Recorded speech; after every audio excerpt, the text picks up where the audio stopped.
Abençoe. Boa noite, igreja. Paz do Senhor, amém? Bom, sem demora, 1 Coríntios, capítulo 10, verso 31. Os irmãos vão pegar a Bíblia aí abrindo, só que depois que a gente lê esse texto, eu peço para os irmãos, obviamente não é fechar a Bíblia, mas ler as escrituras, os textos que eu vou citar, aqui no telão junto comigo. Porque tem alguém aqui que gosta da palavra de Deus? Gosta de ler? Não, mentira, irmãos, eu não gosto de ler. Tá? Deixa eu te explicar uma coisa. Você não precisa gostar de ler a Bíblia para ler, tá? Você não precisa estar motivado para vir na igreja. Você vem porque você tem que vir. E você lê a Bíblia porque você tem que ler, mesmo não gostando. Só que hoje eu acho que vai ser o nosso recorde de ler a Bíblia na igreja. Tá bom? Então vamos ler aí, ó, 1 Coríntios, capítulo 10, verso 31 diz: portanto, quer vocês comam, quer bebam, quer façam qualquer outra coisa, façam para a glória de Deus. Texto muito famoso. No ano passado eu estive pregando aqui sobre a história de Moisés, quando Moisés pede para ver a glória de Deus. E eu citei por cima esse texto, explicando o que glória, o que é viver para a glória de Deus, como esse texto aqui nos mostra. Então, naquela ocasião, eu expliquei meio por cima, né? Hoje, eu quero dar detalhes mais aprofundados a respeito do que é o quê? Do que é viver para a glória de Deus. Dois motivos principais, ou três, de eu estar trazendo isso aqui hoje. Primeiro, porque o pastor Michael me chamou e falou assim: irmão, a gente precisa engajar a igreja com os projetos de missões na igreja. Com os projetos que a gente vai levar a igreja para fora da igreja. Então você vai lá, prega sobre alguma coisa, sobre evangelismo, e aproveita que é culto de missões.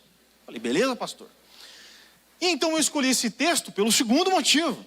Porque geralmente esse texto ele é interpretado de forma incompleta. Ou às vezes incorreta. Mas mais incompleta. É citado esse texto da seguinte forma: precisamos ser santos para a glória de Deus.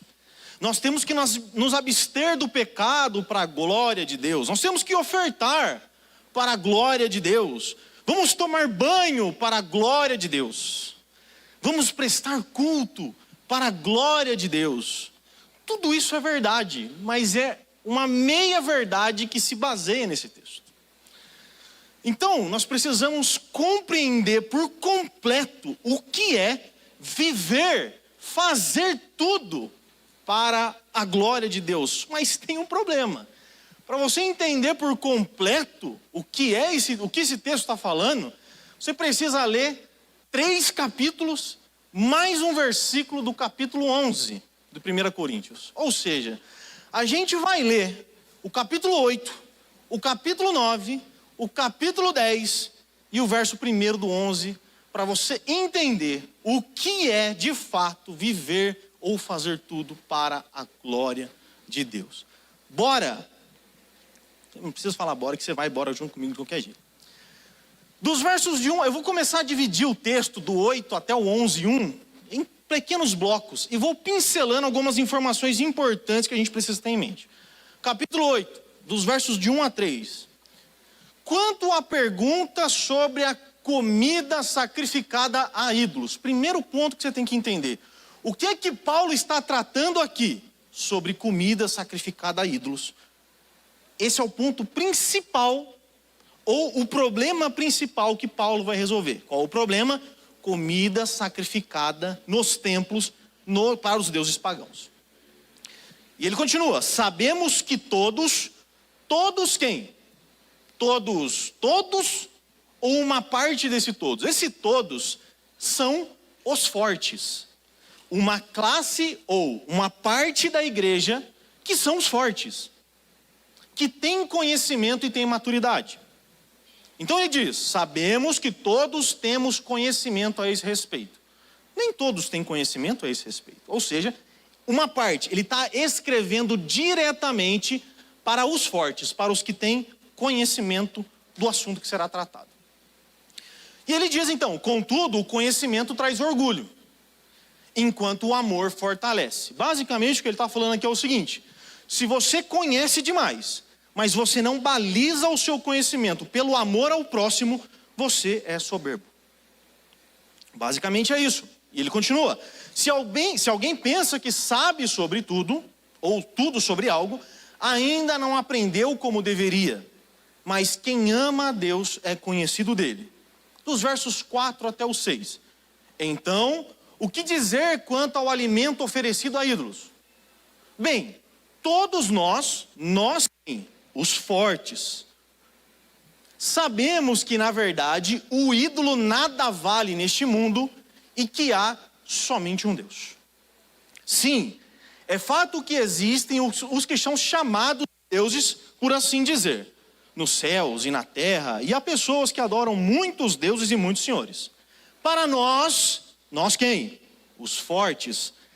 Porém, para nós, só há um Deus. Primeira coisa que você tem que botar na sua cabeça: o que é que Paulo, ou melhor, como é que Paulo está classificando esses que são fortes? Eles têm noção, eles sabem que só existe um Deus.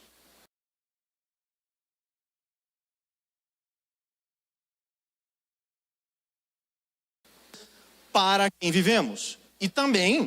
E há somente um Senhor, Jesus Cristo, por meio de quem todas as coisas foram criadas e por meio de quem recebemos a vida. Dos versos 7 a 8. No entanto, nem todos sabem disso. Quem é os que não sabem disso? Os fracos. Alguns, os fracos, estão acostumados a pensar que os ídolos são de verdade. De modo que, ao comer alimento oferecido a eles, aos ídolos, imaginam que estão adorando deuses de verdade. E a sua consciência é fraca e contaminada. Primeira diferença importante. Temos os fortes, temos os fracos. Temos aqueles que acreditam que só há um Deus, só há um ser divino que tem todo o poder.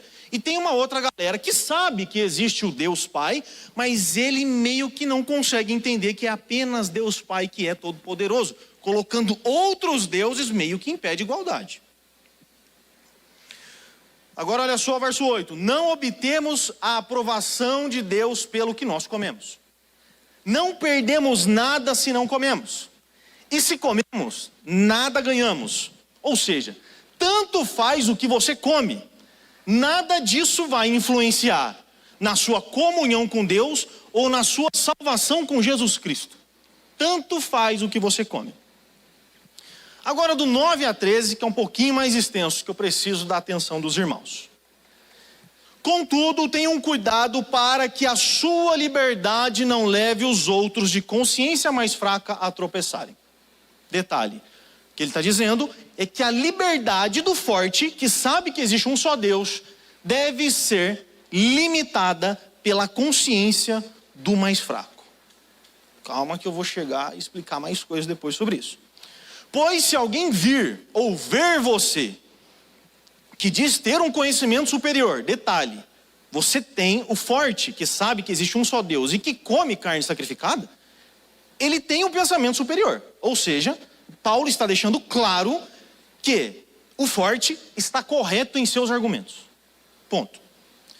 Comer no templo de um ídolo, acaso não será... Olha só, desculpa. Pois se alguém vê você, que diz ter conhecimento superior, comer no templo de um ídolo, acaso não será induzido a contaminar a própria consciência ao ingerir alimentos oferecidos a ídolos?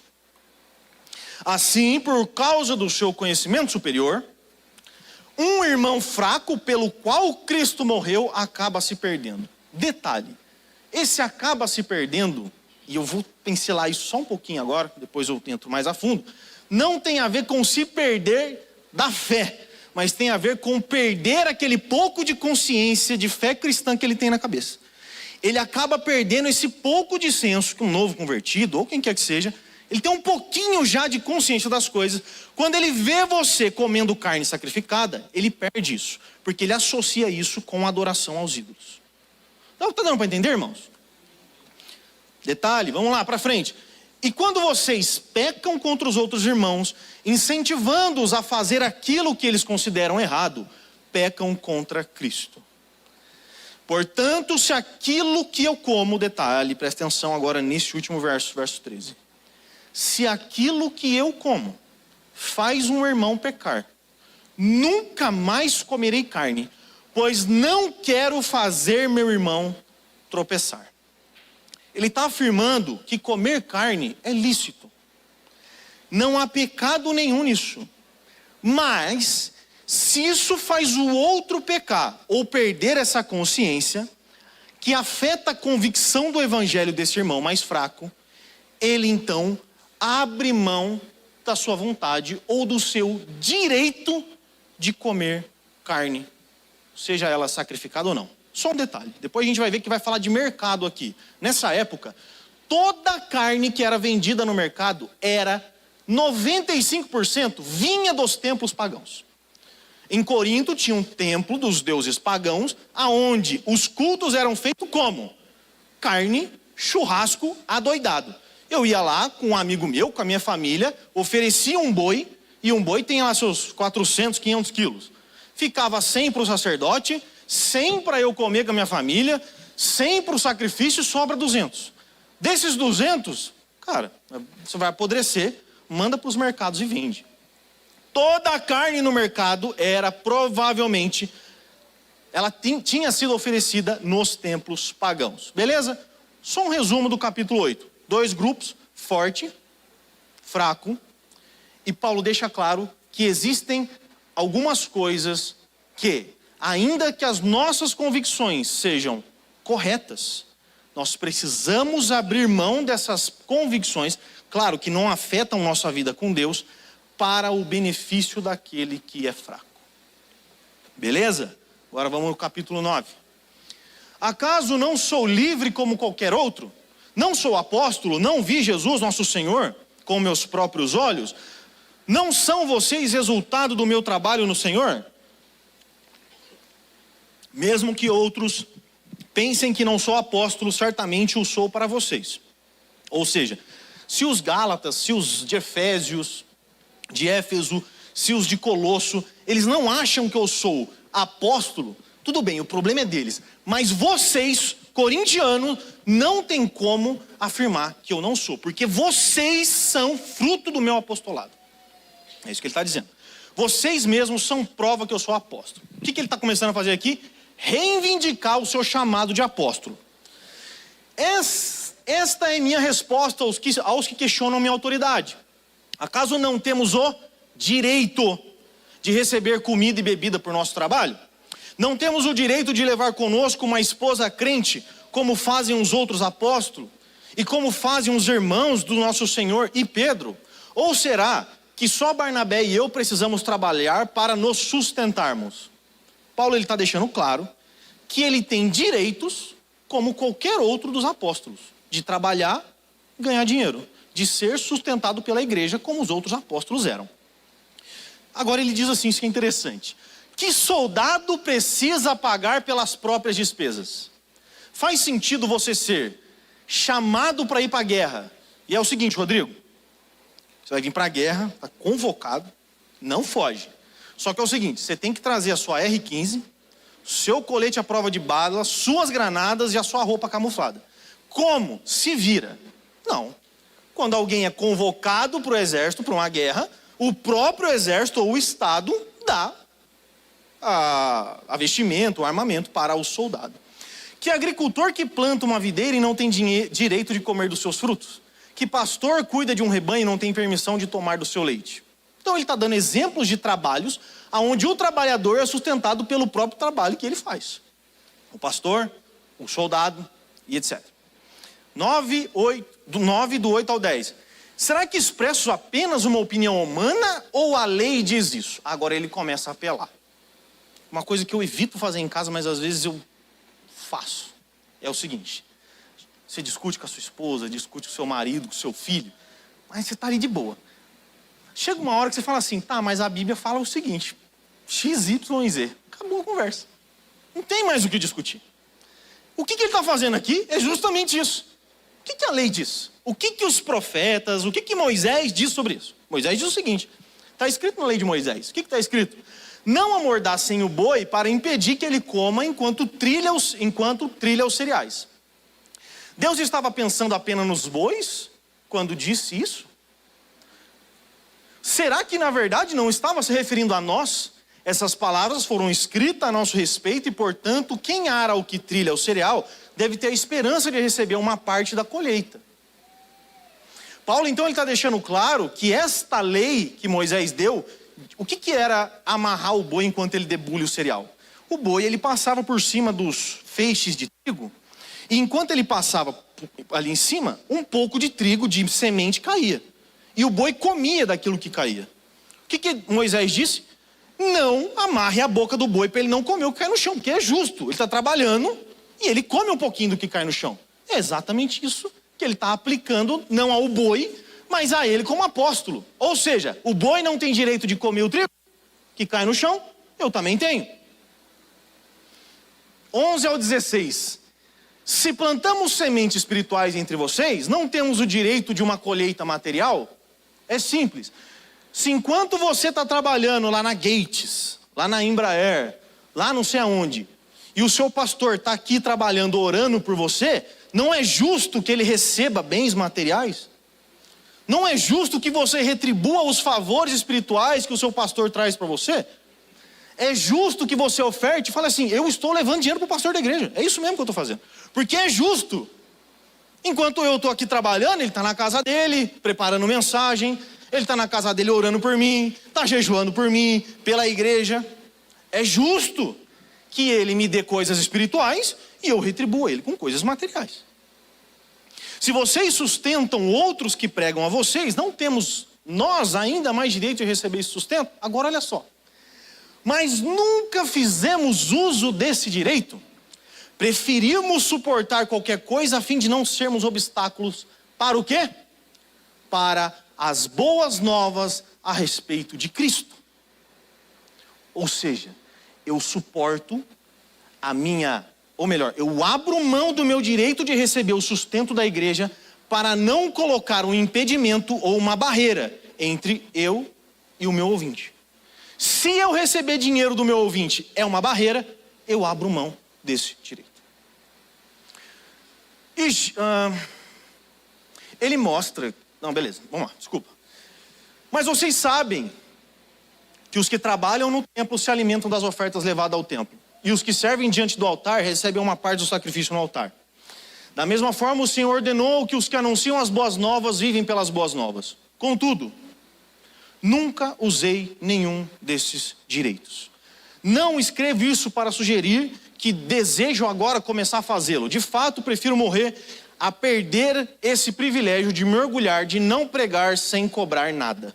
E, no entanto, não posso me orgulhar de anunciar as boas novas, pois sou impelido por Deus a fazê-lo. Ai de mim se eu não anunciar as boas novas. 17 e 18. Se eu fizesse por minha própria iniciativa, merecia pagamento. Mas não tenho escolha, pois Deus me confiou essa responsabilidade. Qual é então a minha recompensa? É a oportunidade de anunciar as boas novas sem cobrar nada de ninguém, de modo a não desfrutar os direitos que tenho por anunciar as boas novas. 19 e 21. Embora eu seja um homem livre, fiz-me escravo de todos para levar muitos a Cristo. Quando estive com os judeus, vivi como judeu para levá-lo a Cristo. Quando estive com os sem lei judaica, quando estive com os que seguem a lei judaica, vivi debaixo dessa lei. Embora não seja sujeito à lei, agi desse modo para levar a Cristo aqueles que estão debaixo da lei. Quando estou com os que não seguem a lei judaica, também vivo de modo independente da lei para levá-los a Cristo. Ele começa a mostrar então que ele é um homem maleável. Ele se adapta aos modos dos seus ouvintes com o objetivo de facilitar a ida destes ouvintes até Cristo. Para que estes ouvintes não encontrem nele motivo para servir de barreira entre ele e Jesus. O que ele está dizendo é mais ou menos o seguinte. Eu sou São Paulino. Se preciso for torcer para o Corinthians, é bando de louco. Se eu preciso torcer para o Corinthians para levar alguém para Cristo, é nós, Corinthians. Eu vou para Tóquio ver o Corinthians jogar. Se é necessário que eu abra mão do meu clube amado, clube brasileiro, São Paulo Futebol Clube, para que eu seja corintiano, para que alguém possa encontrar Jesus, eu cuspo no escudo do São Paulo, para que essa pessoa seja salva. Agora, não ignoro, porém, a lei de Deus, pois obedeço à lei de Cristo. Uma coisa é eu torcer pro Corinthians, outra coisa é eu fumar maconha com eles. Uma coisa é eu torcer pro Corinthians, outra coisa é eu arrumar briga contra a torcida organizada. Então a gente torce, solta fogos, faço algazarra, a gente fecha a rua para assistir o jogo, mas não me convida para as farras corintianas. Deu para entender? Para frente. 9, 22 e 23. Quando estou com os fracos, também me torno fraco, pois quero levar os fracos a Cristo. Quem são os fracos? Aqueles que acham que é problema comer carne sacrificada. Quando eu estou com os fracos, eu não vou para a churrascaria. Quando eu estou com os fracos, embora eu sei que ir na churrascaria não tem problema nenhum, mas se eu estou com o fraco, eu não vou na churrascaria. Eu vou comer macarrão de abobrinha para abrir mão do meu churrasco, para que este fraco possa encontrar a Cristo.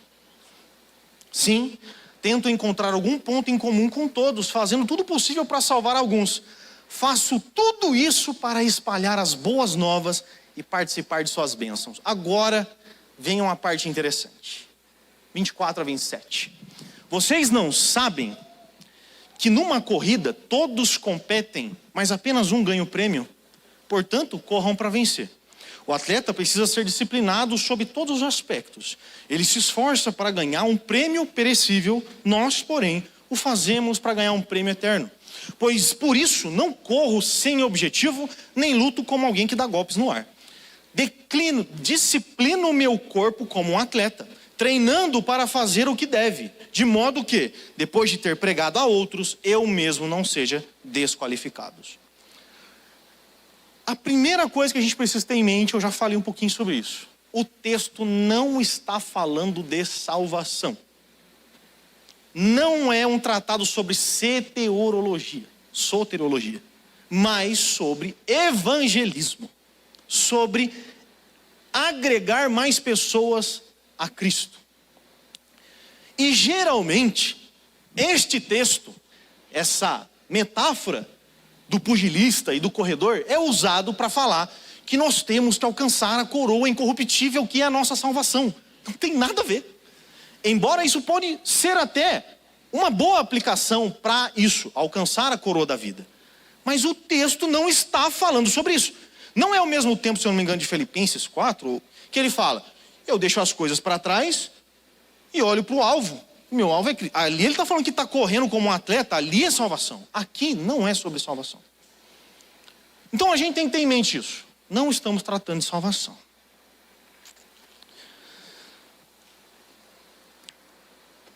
Vamos fazer um exercício simples de lógica e interpretação do texto, para que você entenda um pouquinho melhor do porquê não está falando de salvação. Você está assistindo televisão e daqui a pouco começa a notícia. Boa noite. Homem é encontrado morto perto de um córrego. 5 ovos, 3 colheres de sopa de açúcar, 300 gramas de areia e leve o carro na oficina a arrumar o amplificador de guitarra. Não contente, o ciclista passou perto do zoológico de São Paulo e o Messi voltou por Barcelona. Para resolver o problema, o Silvio Santos disse, Rebolation é bom, bom xibom, xibom, bom, bom, tantantara. Bom é estarmos aqui louvando a Deus. Então, por causa das falhas mecânicas do foguete, o para-brisa do carro ficou R$300 para consertar. Parece a sua esposa falando com você às vezes que você não está prestando atenção. Não faz sentido nenhum que no meio, a não ser que existisse uma transição para o assunto salvação. Se eu considerar que o texto é salvação, eu preciso trazer a transição para o assunto salvação. Mas não é. É como eu ler uma notícia dessa. Ele não está falando de salvação. Então não faz sentido. Desde o começo ele está falando do quê? Dos fortes, dos fracos. Está falando de abrir mão da carne. Está falando Um monte de coisa que não tem a ver com salvação. Embora, no final, é para que os outros sejam salvos. Mas não tem a ver com salvação. Como é que a gente entende isso à luz do contexto? Vamos ler de novo. Vocês não sabem que numa corrida, 24 ao 27, todos competem, mas apenas um ganha o prêmio? Portanto, corram para vencer. O que você tem que correr para vencer? Esforça-te para ajudar os fracos a encontrarem Cristo. Se esforça para vencer. A sua vitória é o fraco se chegando a Cristo. Próximo versículo. O atleta, ele precisa ser disciplinado sobre todos os aspectos. Ele esforça para ganhar um prêmio perecível. Nós, porém, o fazemos para ganhar um prêmio eterno. Por isso, não corro sem objetivo, nem luto como quem dá golpes no ar. O que ele está dizendo? Assim como os corredores e pugilistas abrem mão de comida, fazem dieta e treinam com o objetivo de vencer as suas disputas, nós, assim como eles, ele não está criticando o pugilista e corredor. Assim como eles, temos que fazer o mesmo. Entrar de dieta. Você fala assim, quero comer um beirute. Não pode, está de dieta. A camisa está até mais apertada, irmãos. Estou fazendo academia, cara, está funcionando. Está até mais apertado. Estou um pouco gordo, mas... A gente precisa fazer dieta. Abrir mão de comida. A única diferença entre nós e eles, o corredor e o pugilista, é que eles correm, lutam e um só ganha. Aqui, todo mundo dá para ganhar. Disciplino o meu corpo como um atleta, treinando para fazer o que deve, de modo que depois de ter pregado a outros, eu mesmo não seja desqualificado. Ó, tá vendo? Aqui, ó, perde essa noção, não tem nada a ver. Ele está dizendo, é por isso que eu abro mão dos meus direitos, da carne, do dinheiro e de qualquer outra coisa. Para o quê? Alcançar os outros. Depois de ter alcançado o fraco, o que eu faço? Tomo cuidado para não ser desqualificado. Agora imagina, você ganha um fraco, um irmão que vem para a igreja, acabou de sair de Umbanda, e você, sabendo que ele se converteu, ele é um verdadeiro cristão agora, mas não é porque ele se converteu que você continua com as suas convicções e agindo de qualquer jeito. Ele ainda é fraco. Você pode salvá-lo e depois você mesmo ser desqualificado por ele, porque ele viu você fazendo algo que prejudicou a sua consciência. Por isso, eu não, depois de ter corrido, vencido e encontrado o fraco, não produzo coisas ainda que não vão prejudicar ele, para que eu não seja desqualificado por ele mesmo. Capítulo 10. Eu tenho tempo, eu quero acabar rápido. Do 1 ao 5. Irmãos, não quero que vocês se esqueçam do que aconteceu muito tempo atrás, quando os nossos antepassados foram guiados por uma nuvem que ia diante deles e atravessaram o mar. Na nuvem e no mar, todos foram batizados como seguidores de Moisés. Todos comeram do mesmo alimento espiritual e todos beberam da mesma água espiritual, pois beberam da rocha espiritual que os acompanhava. E essa rocha era Cristo. No entanto, Deus não se agradou da maioria deles e seus corpos ficaram espalhados pelo deserto. Tais coisas aconteceram como advertência a nós, a fim de que não cobicemos o que é mal como eles cobiçaram. Livro de Números, capítulo 11, verso 4, mostra que no meio de Israel tinha alguns estrangeiros. Em determinado momento, esses estrangeiros chegaram para a galera e falaram assim, rapaz, que vontade de comer carne do Egito, hein? Churrasquinho lá. Churrasco egípcio, nossa, era bom. Os estrangeiros plantaram uma ideia no povo de Deus, e o povo de Deus falou assim, ao invés de falar, não, mano, aqui tá melhor, aqui nós estamos com Deus, não tem carne, mas nós estamos bem.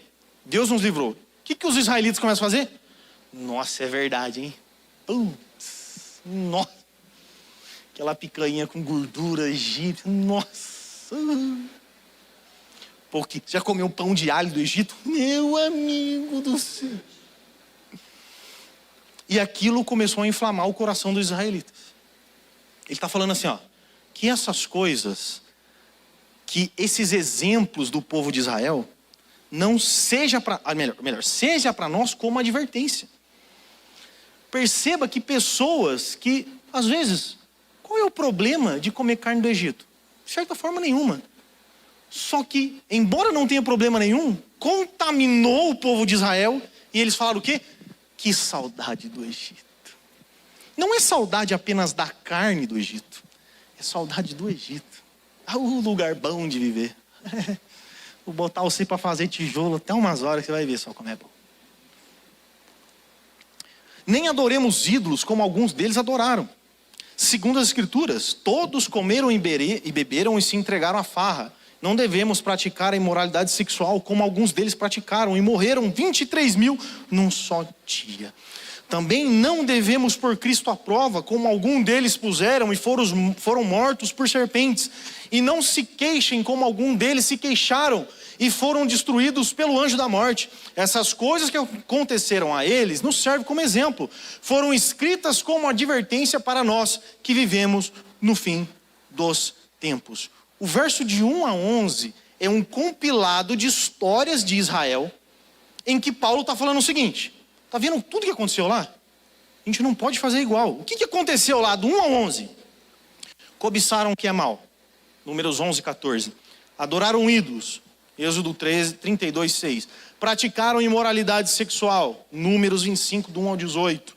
Colocaram Deus à prova. Números 21, do 5 ao 6. E murmuraram. Números 16, 41, 49. Exatamente o que? Esses grupos, ou melhor, esta cobiça, essa adoração a ídolos, essa prática de imoralidade, esse negócio de colocar Deus à prova e a murmuração, geralmente começa com um só. Nossa, tá ruim aqui, viu? Ah, não tô gostando. Poxa, todo dia comendo esse maná aí, tá zoado, velho. E o outro? Pô, não queria falar nada não, viu? Mas é verdade. Nossa, não aguento mais ver esse negócio branco na minha frente. É um que começa a ter promiscuidade sexual, e o outro fala assim: ah, mano, eu não vou perder essa. Negócio, bora. Todas essas atitudes influenciadoras que ele cita, elas foram de forma inicial, provavelmente, com um pequeno grupo de pessoas que influenciou uma multidão de fracos. Portanto, 12 e 13, se vocês pensam que estão de pé, se você é forte, cuide para que não caia. O que é esse cair, gente? É cometer pecado? É cair da fé, abandonar Jesus? Não. Esse cair significa, se você é forte, toma cuidado para não cair no erro de influenciar o fraco. E ele diz: as tentações em sua vida não são diferentes daquelas que os outros enfrentaram. Ou seja, o povo de Israel enfrentou tentação? Enfrentou. Só que Deus é fiel e Ele não permitirá tentações maiores do que você pode suportar. Quando forem tentados, Ele mostrará uma saída para que consigam resistir. O que Ele quer dizer com isso? Se você quer ir comer carne, e você é tentado a comer carne, só que tem um fraco do seu lado, falando assim: cara, esse bagulho é consagrado a ídolos pagãos. Mas você é muito tentado a isso. O que ele está dizendo é o seguinte: eu sei que você vai ser tentado, porque é difícil renunciar às vezes às suas vontades em favor do fraco. Mas não se preocupa, Deus vai te ajudar. Deus vai dar o escape para você. Você não vai comer carne, mas também não vai passar fome. Talvez seja por um pouco tempo, influencia ele, mostra para ele que comer carne é tranquilo. Vamos para frente. Do 14 ao 18. Portanto, meus amados irmãos, fugi da idolatria. Falo como entendidos. Julgai... desculpa. Gu, agora você muda para outra versão que eu te falei lá. Do 14 ao 18. Ele diz: portanto, meus amados irmãos, fugi da idolatria. Falo como entendidos. Julgai vós mesmos o que digo. Agora olha só. Porventura o cálice de bênção que abençoamos não é a comunhão. A palavra comunhão é koinonia, que significa comunhão ou associação. Seria melhor você entender assim, ó. Quando nós abençoamos o cálice da ceia, isso não é uma associação do sangue de Cristo? O pão que partimos não é porventura a comunhão do corpo de Cristo, pois nós, embora muitos, somos um só pão, um só corpo, porque todos participamos de um mesmo pão. Vede Israel segundo a carne, os que comem dos sacrifícios não são porventura participantes do altar? O que ele está querendo dizer aqui? Quando nós nos reunimos no culto de ceia, bebemos do cálice e partimos do pão. Esta celebração, este evento, este evento que nós produzimos na igreja, todos os participantes estão associados com os rituais praticados. O que eu quero dizer com isso? Todo mundo que vem aqui, come do pão e bebe do cálice, se associa àquele sacramento. O que eu quero dizer com isso? Presta atenção agora, um exemplo. Não há problema nenhum ser amigo de homossexuais. Problema nenhum. E são muito bem-vindos na igreja. Muito bem-vindos na igreja. Mas muito mesmo.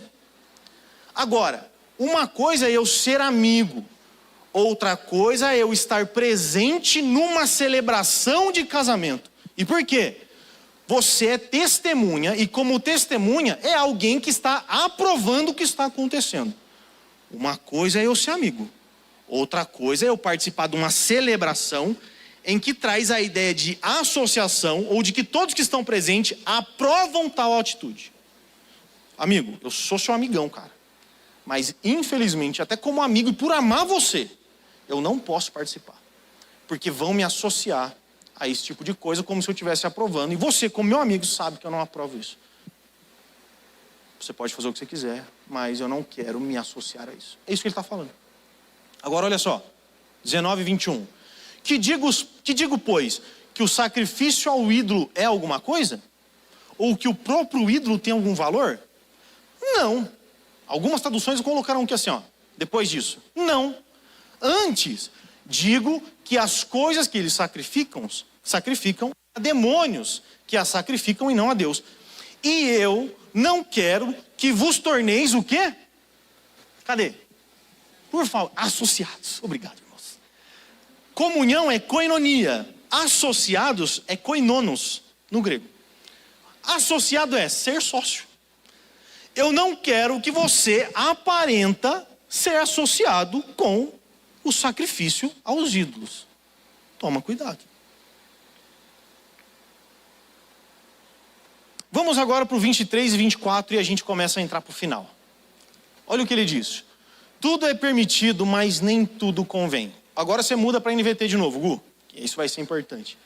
Eu já falei sobre isso aqui na última vez que eu preguei aqui sobre Coríntios. Tá vendo que lá tem aspas. Tudo me é permitido, é os coríntios, os irmãos de Coríntio que falam. Ou é um ditado popular. Tudo me é permitido. E Paulo responde, só que nem tudo convém. Tudo é permitido, Paulo. E Paulo responde, mas nem tudo traz benefício. Não se preocupem com o seu próprio bem, mas com o bem dos outros. Opa! É permitido comer carne sacrificada. Pode comer. Você passa e vê num alguidar. É alguidar que fala, né, Hermes? Você que manja dessas coisas aí? Manjava, né? Desculpa. Você vê ali, sem conto. Aí você fala, velho, vou pegar. Não vou pegar. Não sei o que você vai fazer. Não tem problema nenhum você pegar. Prefiro que você não pegue. Mas se você pegar, irmãos. Agora, é melhor você não praticar isso, porque nem tudo convém. Porque pessoas podem ver, podem associar você a pacto com os demônios. Por isso, não faça. Agora, se você fizer escondido, não precisa nem se contar na igreja. Não precisa saber. Faz sem ninguém saber. E que não tenha câmera vendo você. 25 a 26. Portanto, vocês podem comer qualquer carne que é vendida no mercado, sem questionar nada por motivo de consciência. Pois do Senhor é a terra e tudo que nela há. Olha o que ele deixa claro. A carne que era vendida, que vinha, ele está deixando bem claro o seguinte. Você não precisa chegar no açougueiro e falar assim, então, mas essa carne aí veio do templo? Então, mas esse churrasco aí, como é que é? Você consagrou ele aos os seus deuses estranhos aí? Porque se for, eu não vou comer. Ele não está falando que você precisa produzir uma certa associação com as pessoas que são fracas, ou até que não são da igreja. Por que você vai chegar na casa de alguém e falar assim, mas E essa pipoca que você fez aí? Hã? Essa galinha aí? Só come, velho. É só comer e calar a boca. É só isso que você tem que fazer. Você não precisa... Nossa, eu vou num restaurante. Mas deixa eu ver o dono, se ele é macumbeiro. Você não precisa fazer isso. E outra, tem muito macumbeiro que faz comida melhor que crente, tá? Problema nenhum, cara. Problema nenhum, velho. Então ele deixa claro que a carne vendida, que era provavelmente as que tinha no mercado, era para comer. Sem necessidade de ficar perguntando da procedência da carne. Agora, irmãos, deixa eu deixar uma coisa, isso aqui, ele é meio dogmático, né? Tem um tabu cristão. Ai, se eu comer bala de Cosme e Damião, meu Deus, o demônio vai entrar no meu corpo. Não vai! Não coma, mas não vai dar nada. Acontece nada. Você não é crente? Principalmente se for crente. Ai, eu tenho medo de Cosme e Damião, nossa! Ah, velho. Você está entendendo como a minha fortaleza acaba até me estressando? Irmão, vocês estão numa igreja saudável. A gente prega a palavra.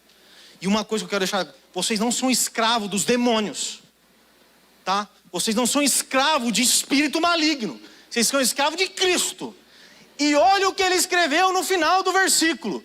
Do Senhor é a terra e tudo que nela há. Enquanto tem gente achando, não, esse doce é do Cosme e Damião. Se eu não me engano, John Piper diz assim, ó.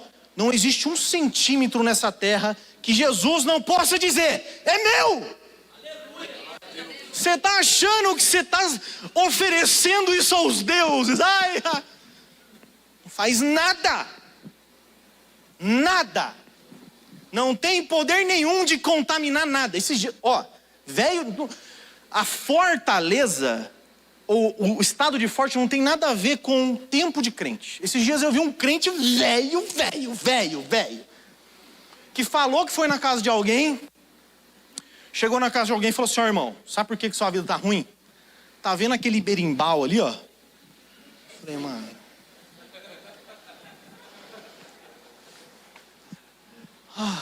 Falei, não tô ouvindo isso, cara. O berimbau. Não é a falta de Jesus. Não é a falta de leitura bíblica. Não é a falta de se converter. Não é a falta de amar o próximo. Não é a falta de entregar a vida para Jesus.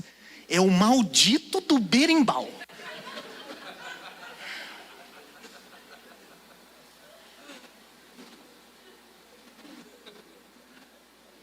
Eu imagino Jesus falando assim, esse berimbau é meu, cara.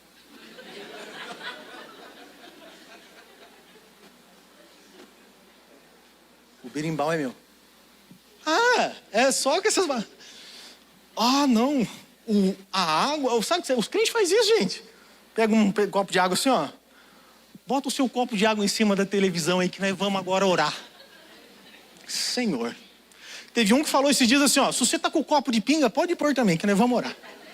Senhor. Oh, meu Deus. É a água que vai te abençoar, tá? É a água, irmão. Pode tomar. Tem um monte lá, ó. Infinito. Não, infinito também não. Mas tem bastante. É a água, você toma água e sai abençoado. Ah, vá dormir, velho.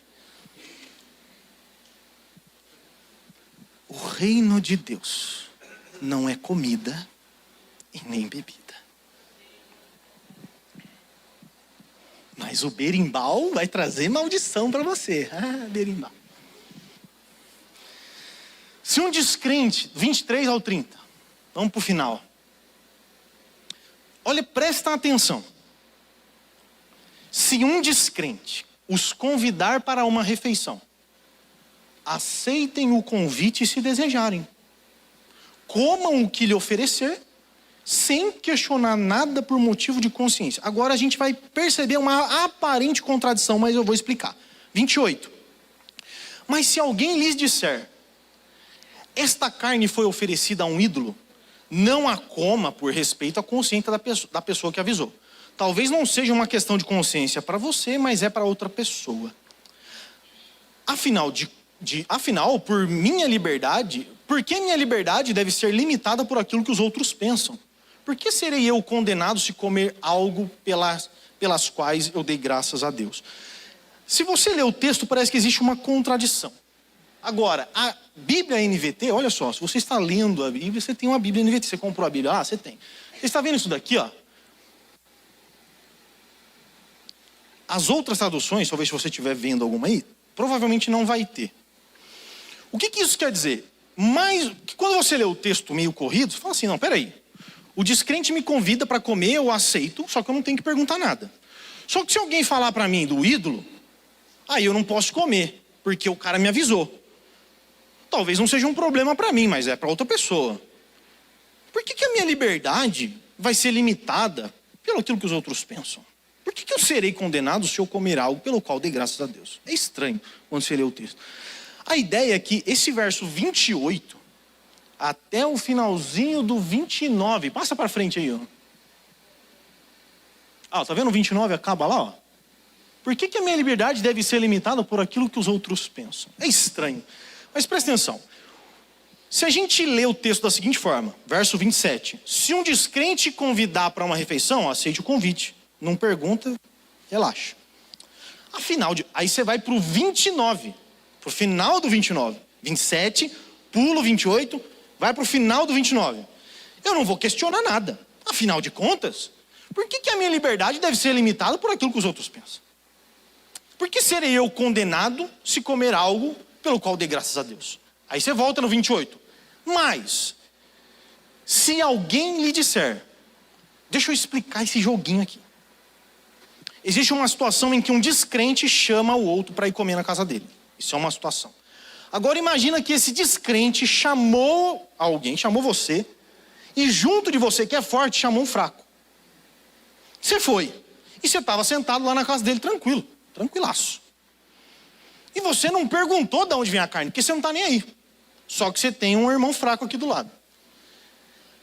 Perceba que no verso 27 ele diz, se um descrente. No 18, se alguém, esse alguém pode ser que seja o irmão fraco que foi com você. Então você foi na casa do descrente, sentou, ele botou na mesa, aí o irmão fraco olhou a mesa e falou assim, mano, esse bagulho bonito é estranho. Ô Jonathan, essa carne aí, não sei. Você não acha melhor a gente não comer, não? Porque vai que esses espíritos malignos vão pegar nós. Não, só estou falando só para você, não sei. Se tem um descrente do seu lado, ainda que for na casa de alguém, aí você dá um jeito. É melhor você ganhar o fraco na fé do que... Agora, detalhe. Ele não está falando aqui de todas as coisas. Você pode estar com um irmão fraco e ele fala assim, ó... Então, a carne é estranha, mas, mano, a lasanha eu deito. A gente só abre mão da carne, mano. Esse pudim eu amasso. Se bem que a vaca, né, que deu leite, mano... Não, melhor a gente ir só na gelatina, então, que a gelatina... Deu para entender? Que existe um jogo de cintura. Agora, irmãos, chegamos no final. Portanto, 31. Quer vocês comam, quer bebam, quer façam qualquer outra coisa, faça para a glória de Deus. O que é fazer para a glória de Deus? O que significa comer, beber ou fazer qualquer coisa para a glória de Deus? A gente precisa entender a definição de glória. E eu falei sobre isso quando eu preguei sobre Moisés. A palavra glória, ela tem muitos significados. No português, por exemplo, a palavra glória pode significar fama ou honra, que se alcança pelas virtudes. Sabe quem era glorioso? O próprio Deus no Antigo Testamento. Quando Raabe recebe os espias, ela fala assim para eles, eu fiquei sabendo que o Deus de vocês está famoso aqui, ó. Que a galera está com medo que o seu Deus, tal do Deus, sei lá o nome desse Deus aí, abriu o Mar Vermelho, vocês vão na guerra com 20 contra 200, vocês ganham a guerra. Estamos sabendo, então, a fama desse Deus já chegou aqui. A glória de Deus chegou aqui. A honra. Ou seja, a língua portuguesa nos dá a ideia de que glória pode significar fama, alcance do nome, ser famoso. No grego, a palavra glória é doxa. E essa palavra aparece inúmeras vezes nas escrituras, como aparece aqui. como aparece em vários outros textos do Novo Testamento. Só que elas nunca assim, nem sempre significa a mesma coisa, a palavra glória. Porque geralmente nós temos, eu sou menos, mas vocês que são pentecostal, quando a gente fala, dá uns glória, irmão, é o quê? Exaltar o nome de Deus. Pode significar. Glorificar a Deus, exalte o nome de Deus. Mas nem sempre nas escrituras, glória significa exaltação. Porque pode significar, por exemplo, brilho radiante. Quando Jesus sobe no Monte da Transfiguração e começa ali radiar um brilho, aquilo é a glória de Jesus. Uma manifestação de uma obra gloriosa. Um coxo que é curado, que obra maravilhosa. Que obra gloriosa. Uma vestimenta pomposa, os fariseus se vestiam de glória. Nem Salomão, em toda a sua glória, em toda a sua vestimenta, se vestiu como os lírios dos campos. Percebe então que essa palavra doxa, que é o que está aqui, ela também pode significar aparição extraordinária. Algo que aparece, algo que tem aparência bela, glorioso. Olhar para um quadro e falar, que quadro glorioso. Fazer as coisas para a glória de Deus, então, tem duas vias. Como é que eu como, bebo, faço qualquer coisa para a glória de Deus, segundo o contexto aonde o próprio texto está inserido? A primeira via é, não impeça a fama de Deus. O esplendor, a radiação, o alcance de Deus. Não seja um obstáculo que impeça com que Deus alcance outras pessoas. A primeira coisa que você precisa fazer é ter uma vida que glorifica a Deus, saia da frente de Deus. Não ofusque a sua aparência.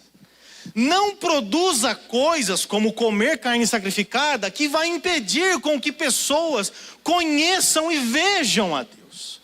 A primeira coisa que você precisa fazer está aqui Deus. E você está aqui. A primeira coisa para você ficar no 0 a 0, fica no 0 a 0, tá? Saia da frente. Não impeça de ver em Deus. Não seja obstáculo para que as pessoas vejam a Deus. Coloque Deus na frente. Agora, tem uma segunda via. A segunda via é o contrário da primeira. Depois de você não impedir a fama de Deus, não impedir de as pessoas verem ou conhecerem a Deus, agora você começa a utilizar ferramentas para proporcionar maior alcance da glória de Deus. Então, irmãos, vou teatrar para vocês aqui, tá? Aquilo ali é Deus, né? Então, beleza, você já saiu da frente, o que você faz agora? Agora você, a luz iluminando a Deus, você ilumina mais ainda. Agora você utiliza ferramentas para expor ainda. Gente, eu saí da frente de Deus e agora eu vou começar a falar de Deus, tá? Vou começar a mostrar que eu estava na frente dele. Agora eu saí, e não só saí, como agora eu vou ficar aqui, que ele cresça, que eu diminua, que ele apareça, que eu me constranja com a sua glória.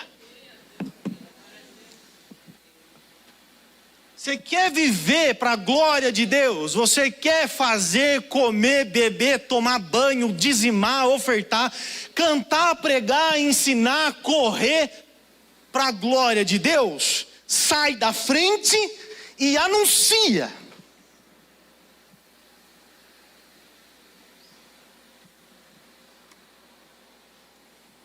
(32 e 33), para deixar isso ainda mais claro.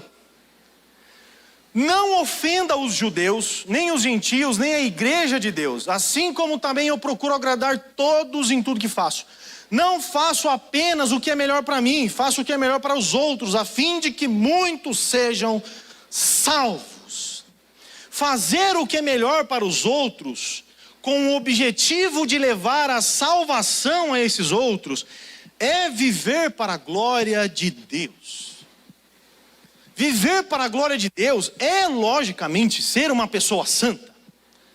Ser uma pessoa reta, íntegra, vir no culto, dar oferta, etc. Agora, este texto diz: fazei tudo para a glória de Deus, comer, beber, dormir, acordar e ir para a academia, para que a glória de Deus seja expandida, e não uma glória pessoal que você contempla. Agora, olha, isso é maravilhoso. Paulo, eu amo você. Capítulo 11, verso 1. Esse verso deveria ser o 34 do capítulo 10. Porque aqui, no capítulo 11, depois do verso 1, ele começa a falar de ceia. Aí ele muda o assunto. Só que no verso 1 ele diz: sejam meus imitadores, como eu sou de Cristo. Eu não sei se você já percebeu, mas o homem que mais se absteve de carne, que mais se absteve de dinheiro, que mais se absteve de conforto, que mais se absteve da sua própria fama, que mais se absteve do luxo, da glória, foi o próprio Rei da glória. Quem mais desceu ao mais fundo poço para salvar e falar assim: ó, ao meu Pai toda a glória, porque todas as minhas obras são para glorificar o Pai, para fazer o Pai famoso, para expandir o reino do meu Pai, é o próprio Filho. Paulo, sejam meus imitadores. Imitar o que, Paulo? A sua santidade? É também. Sejam meus imitadores no sentido de: assim como eu abro mão de carne sacrificada, assim como eu abro mão do São Paulo, assim como eu abro mão de algumas coisas, para o benefício da pregação do Evangelho para outros, é exatamente assim que eu imito a Cristo.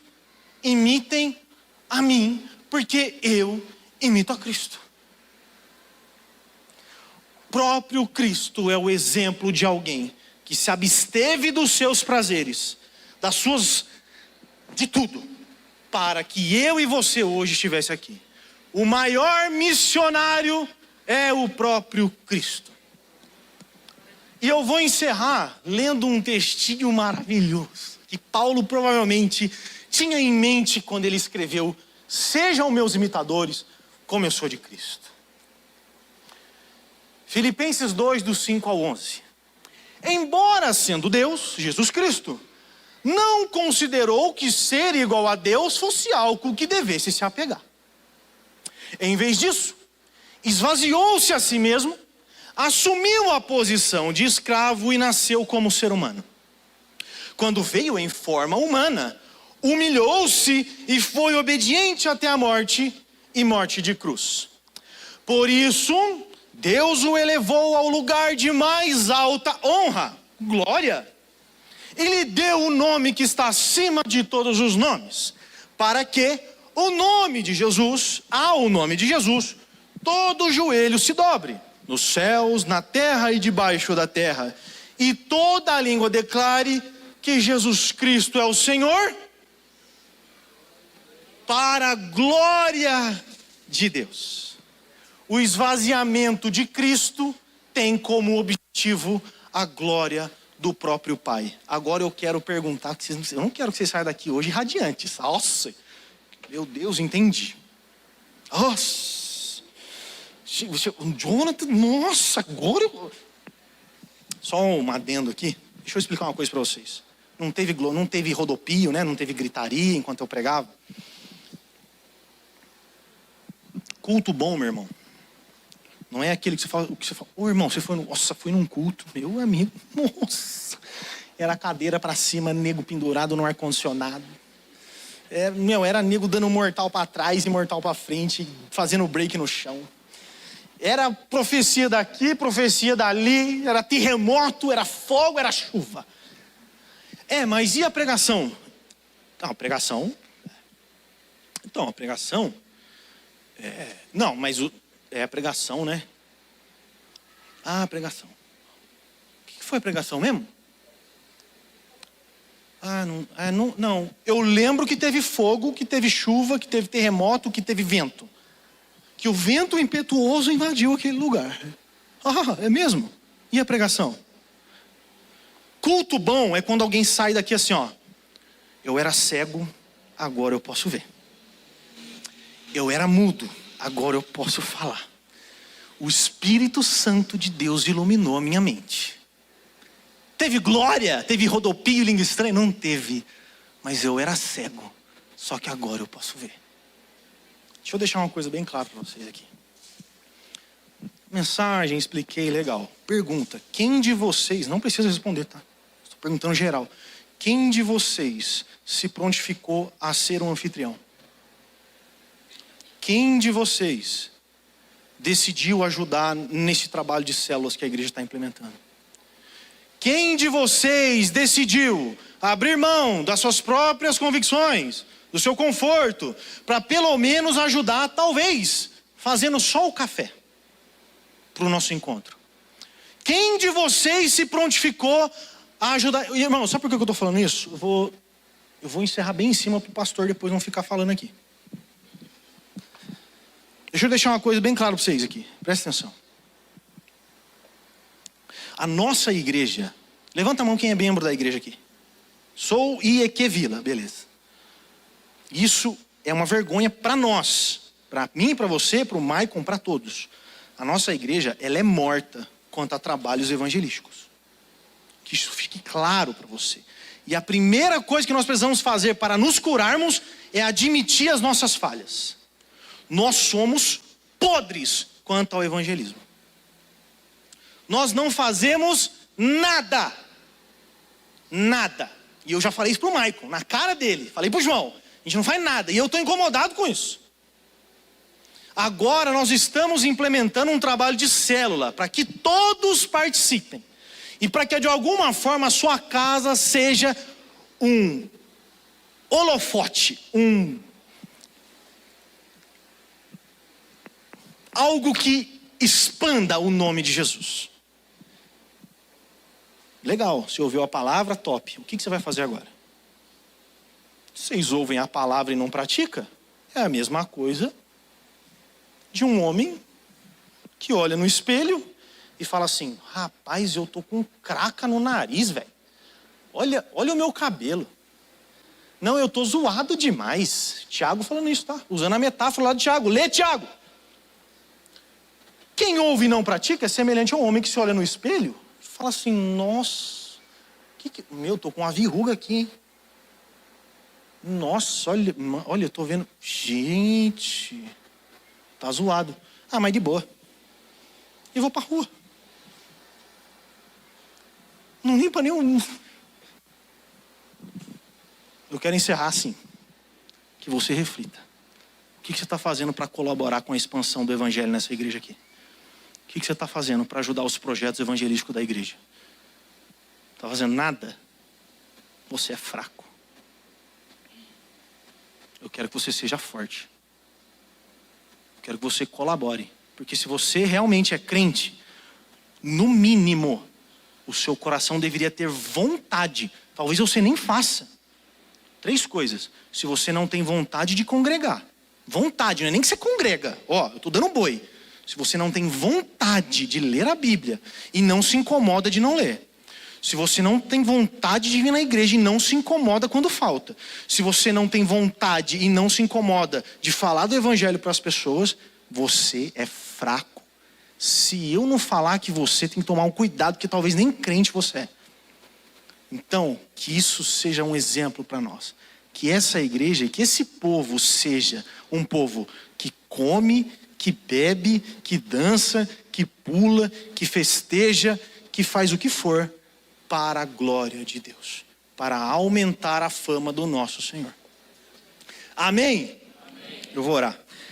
Deus, em nome de Jesus, abençoa a minha igreja, Pai.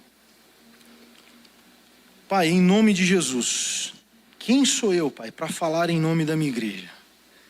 Mas eu admito, Pai, que nós somos muito ruins quanto ao evangelismo.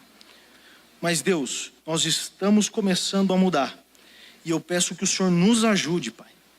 Nos dá ideias, nos dá conhecimento, nos dá mão de obra, nos dá dinheiro, Pai. Nos dá pessoas para que sejam orientadas, para que sejam alcançadas. E que esse ano, Pai, seja um ano de mudança. Que os cultos de missões não sejam simplesmente cultos de missões, mas que nós verdadeiramente nos preocupemos com a salvação, com a consciência daqueles que são mais fracos do que nós, que às vezes estão perdidos, Pai, em caminhos tortuosos que se dizem cristianismo. Deus, em nome de Jesus, incomoda a mim primeiro, incomoda o meu pastor, incomoda os líderes dessa igreja, incomoda todos os membros que aqui levantaram a mão, falando que são membros da IEQ Vila, para que nós vivamos, comamos, que nós tenhamos comunhão ou façamos qualquer outra coisa para a glória do Senhor. Eu te agradeço por essa oportunidade, em nome de Jesus, Pai. Amém. Amém.